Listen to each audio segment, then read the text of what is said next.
Hello students, आज हम लोग पढ़ाने वाले हैं NCERT class 9th chapter number first संख्या पद्धति। संख्या पद्धति को इंग्लिश में नंबर सिस्टम बोलते हैं। जैसा कि हम अपने आसपास कई संख्याओं को देख रहे हैं, आपने जब से शुरुआत से पढ़ने कई संख्याओं का प्रयोग कर रहे हैं, उन संख्याओं का वर्गीकरण किस प्रकार किया गया है, आज वो सब बातें हम इस चैप्टर के अंतर्गत पढ़ेंगे। तो आज सबसे पहले इंट्रोडक्शन देखते हैं। सबसे पहले देखते हैं संख्या पद्धति में संख्याओं के प्रकार।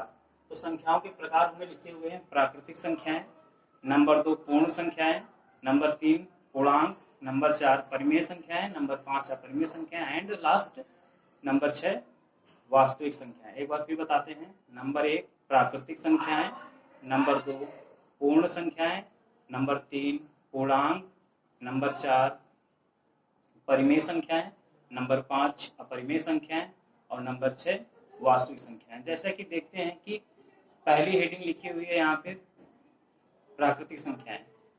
प्राकृतिक संख्याएं क्या होती हैं? तो इसकी डेफिनेशन होती है कि वे संख्याएं जो गणना के लिए प्रयोग की जाती हैं या गिनती के लिए प्रयोग की जाती हैं, उन सभी संख्याओं को प्राकृतिक संख्या कहते हैं। जैसे कहा जाए कि इस कक्षा में कितने विद्यार्थी बैठे हैं, आप गिनकर बताओ, तो सभी स्टार्ट करेंगे 1 2 3 4 5, यानी कि कोई 0 से स्टार्ट नहीं करेगा। स्टार्ट कहाँ से हो रहा है? 1 से। कि हम ये कहेंगे 0 1 2 3।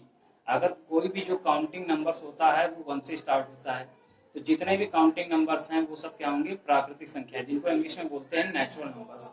तो प्राकृतिक संख्याओं की परिभाषा होती है जिन संख्याओं को गणना हेतु प्रयोग किया जाता है वे सभी संख्याएं प्राकृतिक संख्याएं होती हैं। जैसे कि 1 2 3 4 5, तो क्या 5 ही तक होती हैं? तो इसका आंसर है नहीं। तो संख्याएं कहाँ तक होती हैं? तो शुरू तो होती हैं 1 से और जाती कहाँ तक है? अनंत तक। 1 2 3 4 5 6 7 8 9 10 100 200 1000 और डॉट डॉट डॉट अनंत तक। इसके बाद नंबर 2 पे आया है पूर्ण संख्याएं। पूर्ण संख्याओं को इंग्लिश में बोलते हैं होल नंबर्स। तो होल नंबर्स क्या होते हैं? तो जो सभी संख्याएं पूरी संख्याएं होती हैं या पूरी जो संख्याएं हैं वो पूर्ण संख्या कहलाती है। इसमें क्या होता है? ये सभी प्राकृतिक संख्याएं होती है, बस इसमें एक चीज ऐड हो जाती है, वो है 0। तो 0 जो है एक पूर्ण संख्या है। तो सभी प्राकृतिक संख्याओं में 0 भी सम्मिलित कर लिया जाए तो वो क्या होगा? पूर्ण संख्या होंगे, होल नंबर्स होंगे। तो यहाँ पे पूर्ण संख्या क्या होंगी? 0 1 2 3 4 5 और अनंत तक। इसके बाद आता है नंबर 3 पर पूर्णांक। तो पूर्णांक क्या होते हैं? पूर्णांक का भी तात्पर्य वही है कि पूरे अंक, पर थोड़ा यहाँ पे परिवर्तन किया गया है कि पूर्णांक में क्या होता है कि सारी धनात्मक संख्याएं तो होती है। ये क्या है? सारी धनात्मक संख्याएं। तो इसमें ऋणात्मक संख्याओं का भी योग कर लेते हैं पूर्णांक में, जिसको इंग्लिश में बोलते हैं इंटीजर्स। तो पूर्णांक जो होता है सभी ऋणात्मक संख्याएं, सभी धनात्मक संख्याएं व 0 का जो समुच्चय होता है वो कहलाता है आपका पूर्णांक। तो यहाँ पे हमने लिखा है माइनस इनफाइनाइट, यानी अनंत का चिन्ह है। माइनस की सभी संख्या जैसे कि -5 -4 -3 -2 -1 0 1 2, ये धनात्मक संख्या है। 1 2 3 4 5, तो सभी धनात्मक व ऋणात्मक संख्याएं व 0 का जो समुच्चय होता है, संग्रह होता है, वो पूर्णांक कहलाते हैं, जिसको इंग्लिश में हम होल नंबर्स बोलते हैं। अब देखते हैं अगली हेडिंग क्या है? परिमेय संख्याएं। परिमेय संख्याएं क्या होती हैं? तो परिमेय संख्याओं को इंग्लिश में हम बोलते हैं रैशनल नंबर्स। इसकी डेफिनेशन होती है जिन संख्याओं को P/Q के रूप में लिखा जा सकता है उन संख्याओं को परिमेय संख्याएं कहते हैं।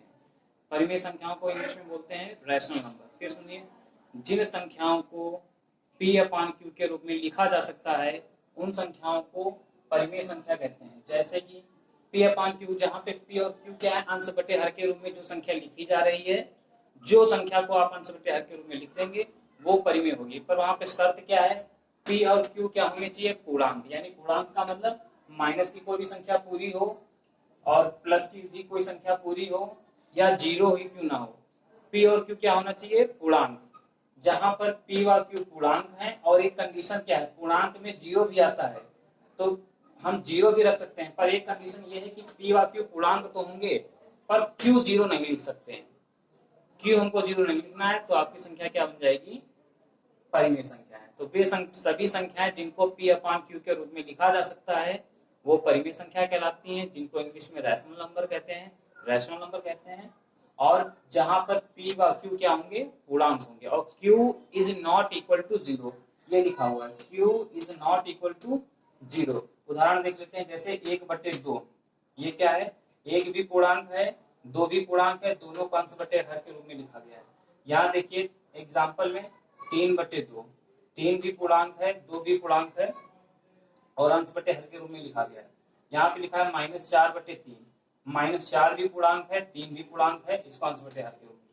जैसे कि 0, अब कुछ लोग सोचेंगे 0 परिमेय संख्या कैसे है, क्योंकि इसको अंश बटे हर के रूप में कैसे लिखा गया, तो देखिए किसी भी संख्या के नीचे 0 लिखते 1 लिखने से कोई प्रभाव नहीं पड़ता है। तो 0/1 का मतलब ही क्या हो गया, अंश बटे हर। 0 भी पूर्णांक, 1 भी पूर्णांक, ये संख्या आपकी क्या हो गई, परिमेय हो गई। 5/1, अगर कहा जाए 3 क्या एक परिमेय संख्या है, तो आपका उत्तर रहेगा हाँ, क्योंकि 3 को हम 3/1 लिख सकते हैं, जहां 3 भी पूर्णांक है और 1 भी पूर्णांक है। तो इसी प्रकार परिभाषा बनती है इसकी, जिन संख्याओं को P/Q के रूप में लिखा जा सकता है वे सभी संख्याएं परिमेय संख्याएं होती हैं, जिनको इंग्लिश में रैशनल नंबर कहते हैं। अब देखिए अपरिमेय संख्याएं क्या होती हैं। अपरिमेय संख्याओं को इंग्लिश में बोलते हैं इररेशनल नंबर। ये बिल्कुल परिमेय संख्याओं से हटके होती हैं। इसकी हम परिभाषा बता रहे हैं, थोड़ा ध्यान देना कि जिन प्राकृतिक संख्याओं के ऊपर वर्गमूल लगा देते हैं, वर्गमूल का साइन ये होता है, वर्गमूल का साइन ये होता है, जिन संख्याओं के ऊपर, जिन प्राकृत संख्याओं या नेचुरल नंबर के ऊपर वर्गमूल लगा देते हैं, वे सभी संख्याएं क्या हो जाती हैं, अपरिमेय संख्या हो जाती है। पर यहाँ पर एक चीज ध्यान रखने की कि प्राकृतिक संख्याओं में जो है 1 से स्टार्ट होता है, अनंत तक जाता है। तो जिन पर हम वर्गमूल लगा देंगे प्राकृतिक संख्याओं पे, वो हो जाएंगी अपरिमेय संख्या। पर यहाँ पे एक चीज ध्यान रखनी है कि वो जो प्राकृत संख्या है वो पूर्ण वर्ग नहीं होनी चाहिए। पूर्ण वर्ग का मतलब 1 ना हो, 4 ना हो, 9 ना हो, 16 ना हो, 25 ना हो, 36 ना हो। तो अगर हमने ये बोला कि जिन प्राकृतिक संख्याओं पे वर्गमूल लग जाता है, वो सभी संख्याएं जो होती हैं अपरिमेय संख्या हो जाती हैं। पर वहां पे ध्यान रखना है कि आप प्राकृत संख्या में पूर्ण वर्ग संख्याएं नहीं लेंगे। जैसे कि 1, 4 हम लिखते हैं √4, ये परिमेय संख्या है, तो ये गलत हो जाएगा। जैसे कि एक पूर्ण वर्ग संख्याएं आपको याद रखनी है, 1, 4, 9, 16, 25, 36, 49, 64। इन संख्याओं को छोड़कर जितनी भी संख्याएं बचे उनके ऊपर अगर आप वर्गमूल लगा देते हैं तो वो अपरिमेय संख्या हो जाती है। अब देखते हैं वास्तविक संख्याएं। वास्तविक संख्याओं को इंग्लिश में बोलते हैं रियल नंबर्स।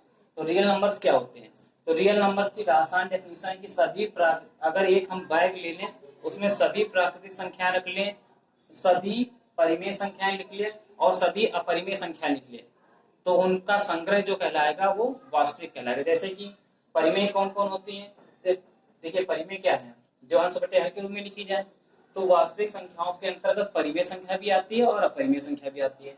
उदाहरण पर देखिए, जैसे 1 है, अब आप कहेंगे एक परिमेय कैसे है, 1/1 परिमेय हो गई, 0/1 परिमेय हो गई, -1/1 परिमेय हो गई, 1/2 परिमेय हो गई, √2 ये कैसे हो गई, अपरिमेय हो गई, √3 कैसे हो गई, अपरिमेय हो गई। तो इन सभी का जो संग्रह होता है वो वास्तविक संख्या कहलाता है। तो यहाँ तक ये वर्गीकृत किया गया है, संख्या पद्धति के आधार पर संख्याओं का वर्गीकरण हुआ है। इन सभी को पढ़ना है आपको। और आज आपका होमवर्क रहेगा SW जो है राइट इट इन PC। ये जो सभी है इसको आप समझिए, उसके बाद एक PC पर इसको अच्छा लिख लीजिए।